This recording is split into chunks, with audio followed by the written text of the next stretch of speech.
Hello everyone, welcome to excellent warrior. Ranjit Singh के book से जो हमारा टॉपिक चल रहा था वो जॉन कीट्स का चल रहा है। इसमें इनकी biography, important works, important lines ये सब हो चुका था और क्वेश्चन में जो है हमारा 25 कंप्लीट हो चुका था और आज हम 26 से शुरू करेंगे। तो चलिए देखते हैं। 26 नंबर का क्वेश्चन है, I can not see what flowers are at my feet is a line from. यानी कि I can not see what flowers are at my feet, यानी कि मुझे नहीं पता है कि मेरे पैरों के नीचे कौन सा फूल है। मैं नहीं देख सकता हूँ कि कौन सा फ्लावर जो है मेरे पैरों के नीचे है। ये जो लाइन लिया गया है ये ओड टू नाइटिंगेल से लिया गया है। ओड टू नाइटिंगेल से लिया गया है। अगला देखते हैं question. The following lines are taken from the poem. कौन से पोएम से लिया गया है? Pillowed upon my fair love's ripening breast. अगला देखते हैं line. To feel for ever its soft fall and swell. इसका पूरा लाइन जो है दोस्तों वो है, pillowed upon my fair love's ripening breast to feel for ever its soft fall and swell. ये जो है ब्राइट स्टार से लिया गया है। ब्राइट स्टार जो कि अपनी जो बिलीवेड इनकी रहती हैं फैनी ब्राउन ने उनको डेडिकेट किए हैं। ये लाइन हम आपको पिछले वीडियो में बता चुके हैं तो ज़्यादा टाइम नहीं है इसलिए हम आगे निकलते हैं। अगला है, which poem of Keats has the following lines. अब ये पूछ रहा है किस वर्क से लिया गया है। तो heard melodies are sweet but those unheard are sweeter. यानी कि जो मेलोडीज़, जो गाने हम सुन रहे हैं, जो हमने गाने सुने हैं वो तो स्वीट है, लेकिन जो हमने नहीं सुने हैं वो और भी स्वीट है। ये लिया गया है odd on a Grecian earn से। देखिए दोस्तों, यूपी टीजीटी पीजीटी का जो वैकेंसी है बल्क में आने वाला है। अभी आज ही पता चला है, कल के डेट का पता चला है, न्यूज़पेपर में आया है कि बल्क में जो है वैकेंसी आने वाली है। तो हम इस जो सेशन है उसको थोड़ा सा स्पीड पकड़ते हैं क्योंकि ज़्यादा टाइम हमारे पास नहीं रह गया है। तो ये हो गया आपका odd on a Grecian earn, जो कि 1819 में लिखा जाता है, 1819 में पब्लिश किया जाता है। अगला देखते हैं। The following lines are taken from. ये है, truth is beauty, beauty truth, beauty is truth, truth is beauty. ठीक है, that is all ye know on earth and all ye need to no.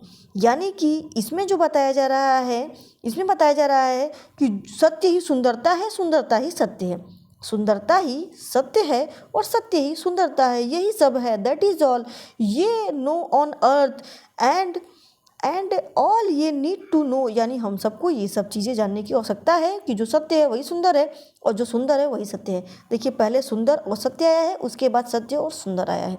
ये टर्म थोड़ा सा ध्यान रखिएगा कि पहले क्या आया है। उसके बाद ये जो लिया गया है ये odd on a Grecian earn से लिया गया है।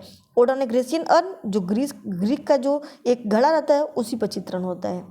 अगला क्वेश्चन है, in which of his odes Keats wonders do I wake or sleep. ये किस में आया है? तो ये नाइटिंगेल में आया है। नाइटिंगेल में ये बोलते हैं आखिरी में कि क्या मैं जगा हूँ या मैं सो गया हूँ। डू आई वेक, क्या मैं जगा हूँ या फिर सो गया हूँ। ये इसी की लाइन है नाइटिंगेल की। अगला है, who said my heart is aches and a drowsy numbness pain. ये भी है कीट्स का है। ये किसका है दोस्तों? कीट्स का है। ये वाला भी नाइटिंगेल का है। क्या बोलते हैं कि उनका जो दिल है वो दुखता है और जो नसें हैं वो क्या पड़ गई हैं, एकदम सूनी पड़ गई हैं। अगला है, the following lines are taken from. अगला लाइन जो है वो भी देखना है। It is the eternal law that first is beauty should be first in mind.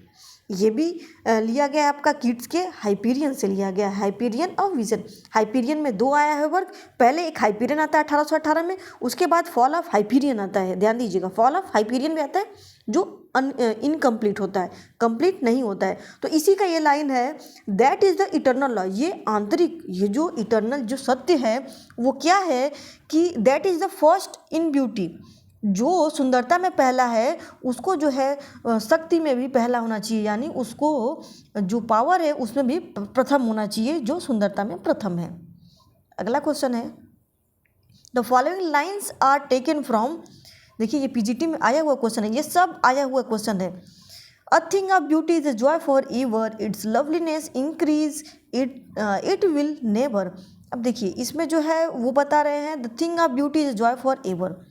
जो सुंदरता होती है वो हमेशा के लिए क्या होती है, बनी रहती है। It's loveliness increase it will never, यानी कि इसका अंत नहीं होता है, ये दिन प्रतिदिन क्या होती है, इंक्रीज होती जाती है। ये इंडिमियन का है। ये ट्रिक भी हम आपको बताए थे कि जो इंडिमियन है, इंड, यहाँ पे इंड से शुरू हो रहा है ना, इंड, यानी कि फॉर एवर। ये लाइन कैसे याद करेंगे, the thing of beauty is Joy for ever. जो सुंदरता होती है, जो नेचर की जो सुंदरता होती है वो हमेशा क्या होती है, इंक्रीज होती है, वो कभी भी समाप्त नहीं होती है। तो ये कहाँ से लिया गया, इंडिमियन से। इंड यानी इंडिमियन का, फॉर एवर का बात हुआ है, भूलिएगा नहीं। ये नेट में भी पूछा गया क्वेश्चन है, और ये क्वेश्चन डीएसएसबी में दिया गया था। डीएसएसबी में, नेट में और पीजीटी में आप देख ही रहे हैं।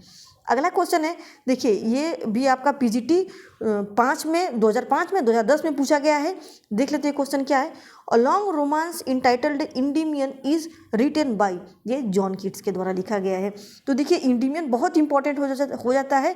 अपना जो ये कंट्राडिक्शन जो हो गया था, कंट्रोवर्शियल जो चीज़ें हो गई थी, उसके वजह से जो ये इम्पॉर्टेंट हो गया है। अगला देखते हैं, इंडिमियन by Keats is the story of a young shepherd loved by moon goddess Keats took the story from। ये भी पीजीटी में पूछा गया है 2003 में।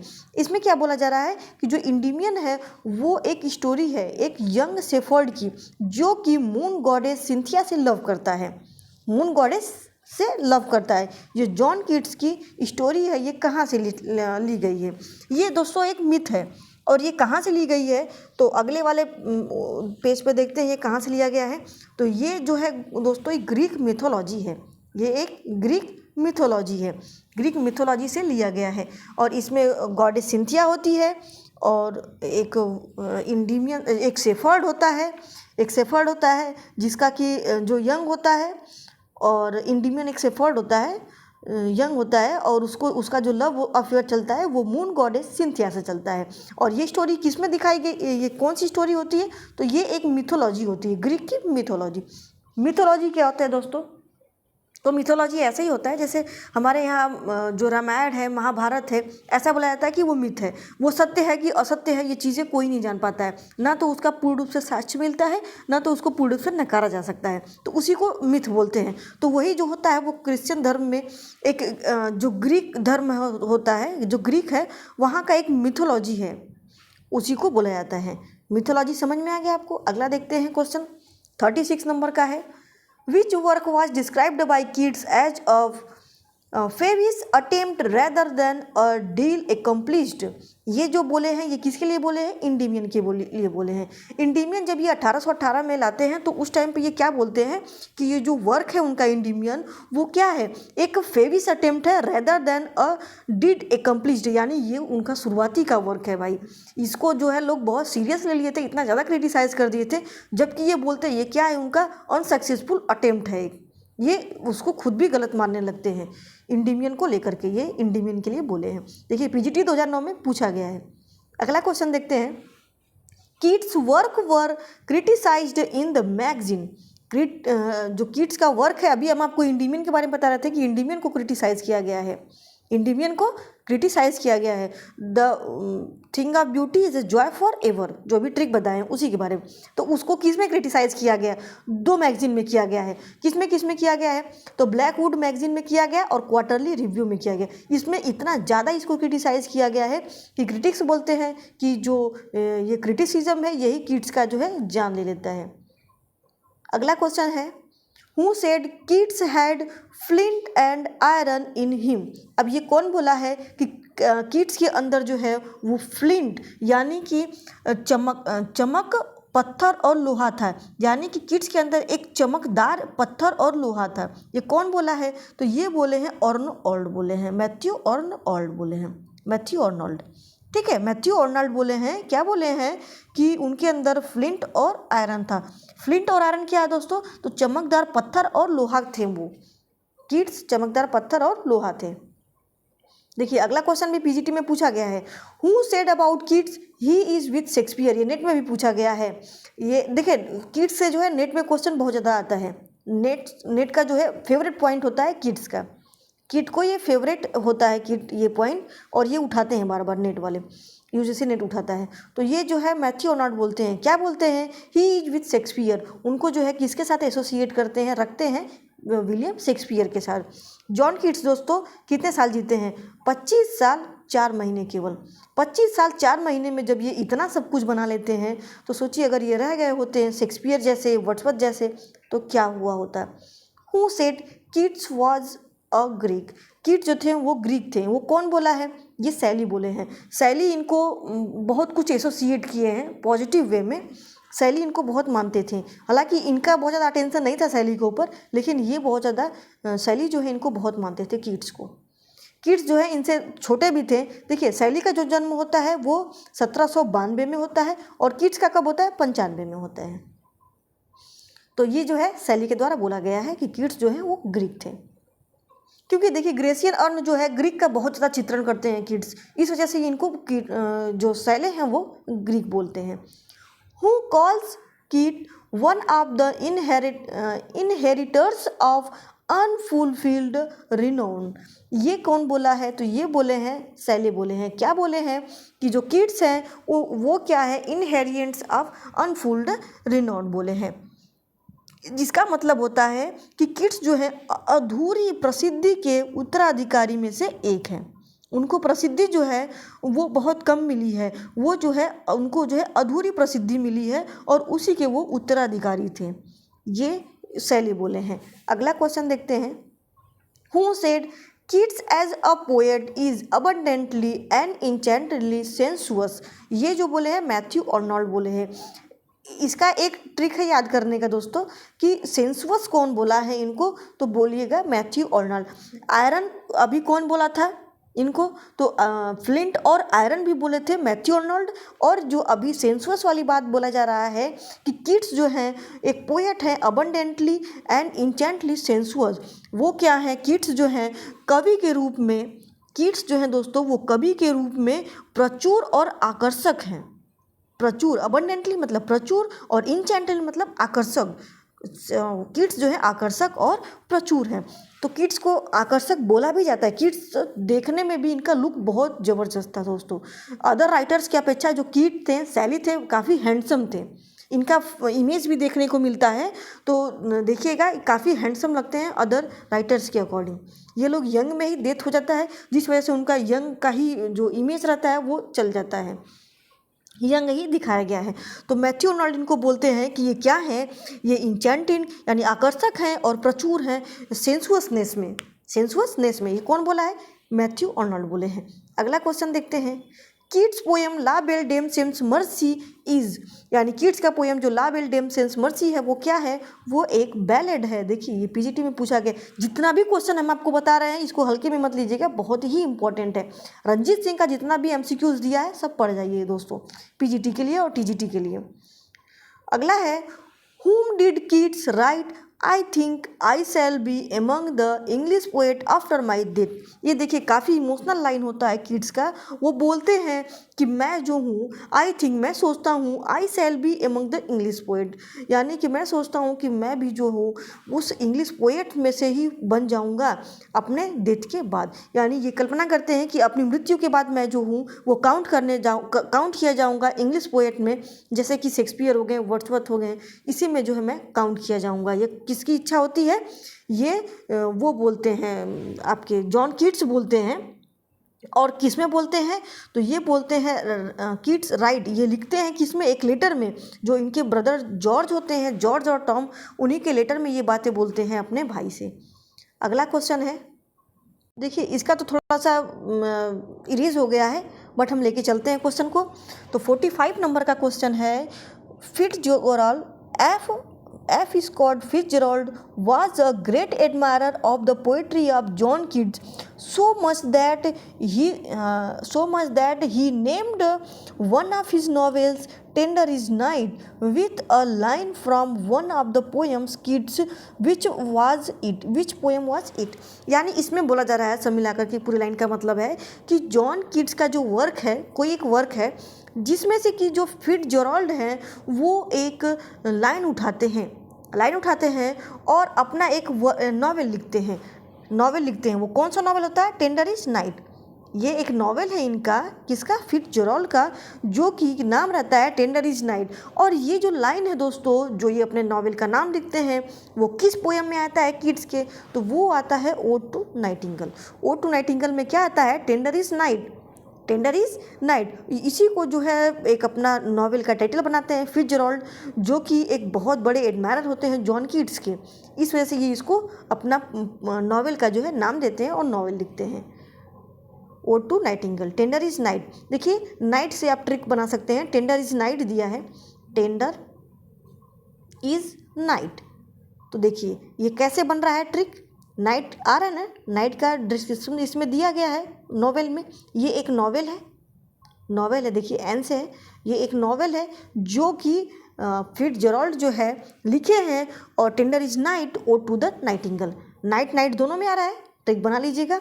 अगला क्वेश्चन है, which sonnet from Keats adopted? Sonnet जो है कीट्स जो है कौन सा सोनेट एडॉप्ट किए थे? तो वो किए थे इटालियन फॉर्म किए थे, इटालियन फॉर्म। अगला क्वेश्चन है, Keats died in Rome in the arm of his friend. ये देखिए ये भी इंपॉर्टेंट क्वेश्चन है। तो जो कीट्स हैं वो किसके आर्म में जो है वो डाइड किए थे? तो वो किए थे सेवन की। देखिए ये अपनी गर्लफ्रेंड जो फैनी ब्राउने हैं उनको जो इनकी 1818 में एक गर्लफ्रेंड बनती है फैनी ब्राउने, उनको ये इनवाइट करते हैं चलने के लिए। कहाँ पर? तो ये जाने के लिए बोलते हैं जहाँ पे ये रूम में सेटल होते हैं, वहीं पर ये बोलते हैं इटली के रूम में। तो ये जाते टाइम बोलते हैं, फैनी ब्राउने को इनवाइट करते हैं, वो नहीं जाती हैं। उसके बाद जोसेफ सेवन जो हैं इनके फ्रेंड, वो जाते हैं इनके साथ। तो वो जो सेवन जब जाते हैं तो उसी दौरान जो है इनका 1 साल बाद डेथ होता है। तो वही जो है इसमें पूछा जा रहा है कि किसके गोद में इनका डेथ हुआ था। अगला क्वेश्चन है, which ode of Keats is incompleted? Keats का जो है कौन सा ओड है जो कि इनकम्प्लीट है? तो वो है दोस्तों ओड टू माइया। माइया, जो ओड टू माइया है दोस्तों, ये इनका इनकम्प्लीट वर्क है। और सबसे लास्ट में ओड इनका कौन सा लिखा गया है? Ode to autumn. और ओड जो है 1819 में लिखा जाता है, 1819 में सभी ओड्स को पब्लिश भी करवाया जाता है। अगला क्वेश्चन देखते हैं, ऑन हुज टॉम और दीज वर्ड्स इनग्रेव्ड, यानी किसके टॉम पे ये एपिटाफ लिखा गया है? ठीक है, कब्र पे लिखा गया है। क्या लिखा गया है? Here lies one whose name was writ in water, यानी कि यहाँ पर वो आदमी लेटा है जिसका नाम कहाँ लिखा गया था? पानी में लिखा गया था। यहाँ वो आदमी लेटा है जिसका नाम पानी पे लिखा गया था। ये जॉन कीट्स के है, जॉन कीट्स के टॉम स्टोन पे लिखा गया है, यानी जो उनका कब्र था उसी पर लिखा गया है। टॉम स्टोन, देखिए कुछ फ्रेशर्स भी स्टूडेंट होते हैं तो उनको भी ध्यान में रखा जाता है। तो जो टॉम स्टोन होता है जो कि लेखक की समाधि पर एक पत्थर होता है, उन्हीं पर उसी पर जो है इंस्क्रिप्ट किया जाता है, लिखा जाता है। तो उसी को बोलते हैं टॉम स्टोन, एपिटाफ। उस पर लिखे गए वर्ड्स को बोलते हैं एपिटाफ। अगला क्वेश्चन है, the other title of Keats Isabella.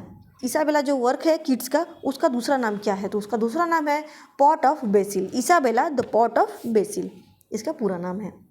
अगला देखते हैं, the story of Isabella is taken from. Isabella जो स्टोरी होता है जॉन कीट्स का दूसरा नाम है पॉट ऑफ बेसिल। याद रखिएगा, इसाबेला और द पॉट ऑफ बेसिल, इसका दूसरा नाम पॉट ऑफ बेसिल। तो ये जो है कहाँ से लिया गया है? तो ये लिया गया है दोस्तों, एक क्लासिकल राइटर है बोकासियो, उन्हीं का एक वर्क है डेकामेरन, बोकासियो का डेकामेरन, वहीं से लिया गया है। अगला 52 नंबर का क्वेश्चन है, Keats Lamia is based on. Keats का जो लामिया है वो किस पे बेस्ड है? तो वो एनाटॉमी ऑफ मेलंकली पे बेस्ड है। Anatomy of melancholy, anatomy of melancholy पर ही ये बेस्ड है किट्स का वर्क। अगला देखते हैं, which of these is not a work by John Keats. John Keats के द्वारा कौन सा लिखा नहीं गया है? तो देखिए ओड टू ऑटम इन्हीं का वर्ड है जो आखिरी में कंपोज करते हैं। इसाबेला और द पॉट ऑफ बेसिल अभी आपको बताए हैं। देखिए इसका दूसरा नाम पॉट ऑफ बेसिल। तो दोनों का दोनों तो इन्हीं के द्वारा लिखा गया है, भले अलग अलग नाम है। और ये जो है टू नाइट किसके द्वारा लिखा गया है? तो ये लिखा गया है शैली के द्वारा। पीवी शैली जो है इसको लिखते हैं। अगला क्वेश्चन देखते हैं, which of his work Keats referred to refer to as a trial of my power of imagination. ये किस में किए हैं? तो ये किए हैं इंडीमियन में। इंडीमियन में जो है ये अपनी जो इमेजिनेशन का पावर है उसका ट्रायल लेते हैं, यानी वो अपनी कल्पना का जो है ये पहली बार जो है कल्पना का ट्रायल लेते हैं। किस में लेते हैं? इंडीमियन में लेते हैं। ठीक है, ये समझ लीजिएगा आप, इंडीमियन उनका जो है ट्रायल होता है इमेजिनेशन का। अगला है John Wilson Croker wrote a harsh review in April 1818 edition of Quarterly Review to criticise. अब देखिए 1818 में 1818 में जो जॉन विल्सन क्रूकर है वो इनको हार्स यानी जो है एक बहुत बड़ा कठोर शब्द को बोलते हैं क्वार्टरली रिव्यू में, इनके वर्क के लिए जो है इनको हार्श क्रिटिसाइज करते हैं। किसके लिए? किड्स के इंडीमियन के लिए क्वार्टरली रिव्यू। ठीक है, क्वार्टरली रिव्यू में जो है इनको हार्श क्रिटिसिज्म जो है झेलना पड़ता है किड्स को, बहुत ज़्यादा हार्श क्रिटिसिज्म इनका होता है इंडीमियन को लेकर के। अगला देखते हैं। अगला क्वेश्चन है John Gibson Lockhart wrote in Blackwood magazine. John Gibson Lockhart कौन है दोस्तों? John Wilson Lockhart. अभी क्वार्टरली रिव्यू देखे हैं, अब ये ब्लैकवुड मैगजीन देखेंगे। तो क्वार्टरली रिव्यू में कौन क्रिटिसाइज करता है? तो विल्सन क्रूकर करते हैं, और इसमें कौन करेंगे? ब्लैकवुड में कौन करेंगे? John Gibson Lockhart. याद रखिएगा, Quarterly Review Blackwood magazine. Quarterly Review में कौन करता है? तो क्वार्टरली रिव्यू में विल्सन कुकर करते हैं, जॉन कुकर या जॉन विल्सन कुकर करते हैं क्वार्टरली में, और ब्लैकवुड में जॉन गिब्सन लोकहार्ट। ये जो है लिखते हैं ब्लैकवुड मैगजीन में, क्या लिखते हैं? Describing a work of Keats as a imperturbable, revealing idiocy with biting sarcasm. Lockhart advises it is better than wiser thing to be a starved hypocrisy than starved poet. So back to the shop, Mr. John, back to the plaster pills, ointment boxes. तो ये जो बोले हैं John Gibson लोकहार्ट बोले हैं, किसके लिए criticise करते हैं क्वार्टरली रिव्यू में? तो ये करते हैं दोस्तों, ये इनका जो वर्क रहता है इंडीमियन, इसके लिए करते हैं। और ये क्या बोलते हैं? गिब्सन क्या बोलते हैं इनको कि किड्स को बोलते हैं कि तुम्हारे बस का नहीं है, तुम जाओ जो है क्या करो कि प्लास्टर और पट्टियाँ जो है, ऑइंटमेंट, मलहम, बॉक्सेस, इन सब का जो है तुम प्रैक्टिस करो। क्यों? क्योंकि जॉन किड्स जो है वो फार्मासिस्ट किए रहते हैं, और उसके फार्मासिस्ट का जो है लाइसेंस लेते हैं, उसके जस्ट बाद वो पोएट वाला अपना करियर शुरू करते हैं। उसी को लेकर के ये बोला जा रहा है। गिब्सन बोलते हैं कि तुम जाओ, तुम्हारे बस का नहीं है पोएट्री वेट्री लिखना, तुम पोएट्री लिखोगे तो तुम भूखों मर जाओगे। देखिए, स्टार्व हेपोथ्योक्रिल, यानी कि आप जो है पोएट्री लिखोगे तो भूखों मर जाओगे। बेहतर है कि आप जो है अपना पुराना वाला जो इनका करियर है, पुराना जो काम धंधा है, उस पे चले जाओ, कम से कम तुम भूखों तो नहीं मरोगे। पिल्स, ऑइंटमेंट, बॉक्सेस, प्लास्टर, इसमें चले जाओ। ये सारी चीज़ें जो है इनको क्रिटिसाइज करती है ब्लैकवुड और क्वार्टरली रिव्यू में। अगला क्वेश्चन है which magazine coined the defamatory term. Defamatory यानी बेइज्जती वाला टर्म, यानी डिफेम करने वाला, यानी बेइज्जती करने वाला। फेम होता है कि ख्याति देना, डिफेम मतलब कुख्याति देना। तो अब इसमें जो एक टर्म खोजा गया है, क्या टर्म है? The Cockney school for Hunt and his circle in which included both Hazlitt kids. तो ये जो है लोकहार्ट बोलते हैं ब्लैकवुड मैगजीन में, क्या बोलते हैं दोस्तों? तो ये जो है डिफेम करते हैं, इनको जो है थोड़ा सा क्रिटिसाइज करते हैं बेकार शब्द में। क्या बोलते हैं? कोकनी स्कूल बोलते हैं। और किसको किसको बोलते हैं? तो देखिए, हंट को बोलते हैं। हंट का एक वो भी चलता है दोस्तों, मैगजीन भी चलता है, तो इसी वजह से हंट को लिए हैं, और उनके साथ हैजलिट और किड्स को भी लेते हैं। क्या बोलते हैं? कोकनी स्कूल बोलते हैं। ये क्रिटिसाइज करते हैं, किस में? लॉकहार्ट करते हैं, ब्लैकवुड मैगजीन में करते हैं। अगला देखते हैं। To some of his contemporary, he appeared as a member of Cockney School of English Poetry. Who is he? ये किड्स हैं, यानी कि सम ऑफ हिज कंटेम्प्रेरीज, यानी कि कुछ कंटेम्प्रेरीज होते हैं। He appeared as a member of Cockney school, यानी कुछ कंटेम्प्रेरीज को, यानी किसके कंटेम्प्रेरी रहते हैं जिसको कि कोकनी स्कूल बोला गया है इंग्लिश पोएट्री में, तो वो बोला गया है कीट्स के कंटेम्प्रेरीज को। किसको किसको बोला है? हंट, हैजलिट, कीट को बोला गया। कौन बोला है? तो जो क्वार्टरली रिव्यू है उसी में जो है लॉकहार्ट बोलते हैं, क्वार्टरली नहीं ब्लैकवुड में, सॉरी दोस्तों, ब्लैकवुड में जो है लॉकहार्ट बोलते हैं। क्या बोलते हैं? कोकनी स्कूल बोलते हैं। अगला क्वेश्चन देखते हैं। The critic opinion one of Keats' work as sense of Patty's disgust and Don Juan style of mingling of sentiment and sneering, including it was a poem unfit for ladies. The work was, यानी कि एक work है, एक जो है इनका work है, उसमें बोला जा रहा है कि sense of pettish disgust and Don Juan style mingling of sentiments and sneering including it was the poem unfit for ladies, यानी कि वो लेडीज़ के लिए क्या पता जा रहा है कि वो अनफिट है। क्यों? क्योंकि ये जॉन डुआन के स्टाइल में मिंगलिंग किए हैं। तो ये जो है सेंट एग्नेस के लिए बोला जा रहा है, सेंट एग्नेस जो इनका वर्क है उसके लिए बोला जा रहा है कि ये लेडीज़ के लिए क्या है? अनफिट है। अगला क्वेश्चन देखते हैं। Whom was Endymion? Endymion कौन होता है? तो ये जो क्वेश्चन है इसका जो आंसर हो जाएगा आपका the brainsick shepherd prince of Latmos, prince of Latmos, the brainsick shepherd prince, यानी जो है वो दिमागी रूप से बीमार होता है एक शेफर्ड ऑफ सेंट लेटेमस का। अगला क्वेश्चन देखते हैं। अगला है Keats Endymion is dedicated to, Keats का जो इंडिमियन है वो किसको डेडिकेट है? तो वो है ली हंट को। कोकनी स्कूल याद रखिएगा, हंट, हैजलिट, कीट्स।